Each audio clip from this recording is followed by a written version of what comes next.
Mga kaibigan, isang magandang umaga ho sa ating lahat.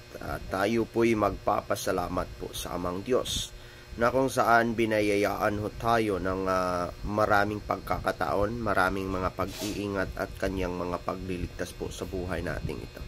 We believe in or not, we believe with God or not, but we are here to be exist, it is because of God. No, mga kaibigan, lahat po niyan, or the existing of this universe are all given from the Almighty Father who art in heaven. So, sa umagang ito, tayo po'y magpapasalamat sa Kanya, mga kaibigan. Ama naming Diyos, maraming salamat po sa mga biyayang mga pag-iingat at yung mga pagliligtas po sa buhay namin ito, Ama. Magandang umaga po sa inyo, Ama. Nandito po ang iyong anak upang humingi po ng mga kapatawaran po sa aming mga pagkukulang at mga pagkasasala po sa iyo, Ama. Ama po naming Diyos, ikaw po ang may lalang sa lahat po sa mundong ibabaw na ito. Lalong-lalo na ikaw po ang nagtatag sa mundong ginagalawan ho namin ngayon habang nananahan kami dito at naninirahan at nagninegosyo po sa iyong mundong ibabaw na ito, Ama. Ama po naming Diyos, gabayan niyo po kami sa lahat ng aming gagawin sa buhay, sa lahat po ng aming ginagawa sa buhay, sa mga malawakang paglalakbay sa buhay na ito, Ama. Nadami pong mga pagsubok na darating at sasagupain namin, Ama, habang kami po ay nabubuhay pa sa mundong ibabaw nito, habang kami po'y patuloy na naglalakbay po at kami po'y nakakabatay sa iyong doktrina at iyong batas sa banal na kasulatan, Ama. Ama po naming Diyos, hilingin po namin ang iyong kalooban upang mabubuksan po ang lahat ng isipan ng tao po sa buong sanlibutan, na sana po ay tayong lahat ay magkakaisa tungo sa kapayapaan ng mundo. Lalong-lalo na dito sa Pilipinas, Ama, ay worse na po ang korupsyon.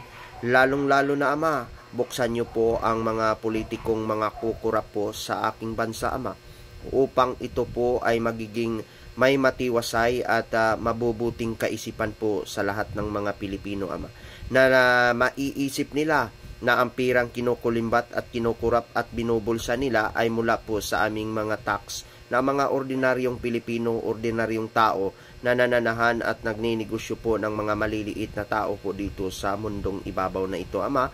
Lalong-lalo na po ang mga Pilipinong iyong hinalal, Ama, bilang tagapag mana po ng iyong kautusan, Ama. Ama po naming Diyos, hilingin ko po ang iyong kalooban upang ako po'y iyong ingatan at ilalayo niyo po sa mga matitindi at malulubhang mga karamdaman at mga sakit, Ama.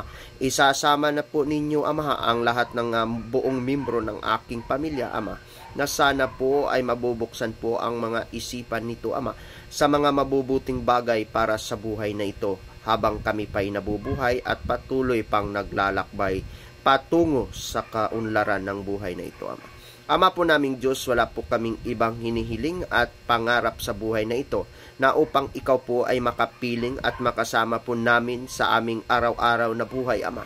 Tustusan niyo po kami, Ama, daragdagan niyo po ang aking kaalaman, Ama, sa batas, at ito po'y ipatutupad ko, Ama, at ginagampanan ko po ang aking tungkulin ng pantay-pantay at patas para sa lahat.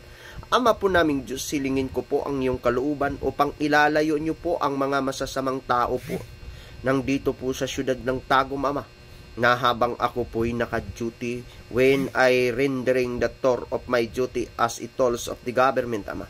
Ama po naming Diyos, kahit sino man ang hahadlang nito, kahit sino mang mga maimpluwensyang tao, makapangyarihang tao, mga malalaking politiko, Ama, habang ako po'y nagpapatupad nito, Ama, hindi po sila pwedeng hahadlang, hindi po silang pwedeng mananakot ni matitinag man ako, Ama, sa pamagitan ng iyong kalooban at karunungan, Ama. Ako po'y mananahan sa iyo at ako po'y sasanib sa iyo, Ama. Ako po'y sasama sa iyo, Ama. Ama po naming Diyos, ikaw po ang magdaragdag ng maraming mga pag-iingat at mga pagliligtas niyo po sa aking buhay, Ama. Lalong-lalo na, Ama, sa mga masasamang tao, Ama, na nakapaligid sa akin, Ama. Lalong-lalo na sa aking mga katrabahong involved sa lahat ng mga illegal, Ama, sa mundong ibabaw na ito. Sana po mabubuksan nila ang kanilang mga puso't isipan, Ama, sa pamagitan ng inyong Espiritu, Ama, Ama po naming Diyos, hilingin ko po ang iyong kalooban upang ako po ay inyong ilalayo laban sa kanila, Ama, at ako po'y titindig na mag-iisa lamang at ikaw po'y kasama ko dito, Ama. Ama po naming Diyos, ako may maiiyak po sa aking mga pagsisikap na buhay na ito, Ama. Alam ko po, wala pong ibang magagalit sa mga magaganda ang matutuwid na gawain, Ama, kundi ang may masasama at baluktot na kaisipan, Ama. Ama po naming Diyos, alam ko po na magagalit po sila sa akin, Ama, at ilalayo niyo po ako laban sa kanila, Ama. Maraming salamat po, Ama. Ito po'y hinihiling ko po sa iyong dakilang tagapagligtas na nag-iisang anak po na aking nag-iisang dakilang tagapagligtas ni Jesucristo. Amen. Mga kaibigan, maraming salamat po.